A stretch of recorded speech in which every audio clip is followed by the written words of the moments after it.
थोडासा विकनेस आहे दिव्याला, म्हणून थोडे चक्र येत असावेत तिला. काही घाबरण्यासारखे तर नाही डॉक्टर साहेब? खरं सांगू, मला पण थोडासा डाऊटच आहे. कसला डाऊट डॉक्टर साहेब? I think she is suffering from mentally disorder. तिला एखाद्या चांगल्या सायकेट्रिस्टला दाखवा. म्हणजे ते काय असतं? म्हणजे मनोचिकित्सक.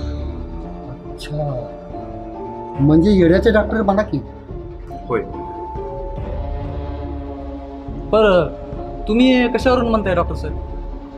हे बघ अक्षय, तिचं वागणं, तिचं बोलणं हे नॉर्मल नाही.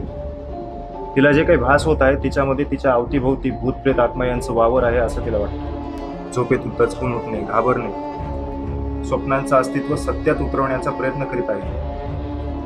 भूतप्रेत यांच्याविषयी काय नॉवेल सुद्धा ती वाचत असते असं मला चुटकीनं सांगितलंय. असो, मी काही झोपेच्या टॅबलेट्स लिहून दिलेत, सध्या झोपू द्या तिला. Hope so she will be fine. बरं डॉक्टर साहेब, हे जर खरं असेल तर, म्हणजे भूत प्रेत आत्मा तिला खरंच दिसत असेल तर?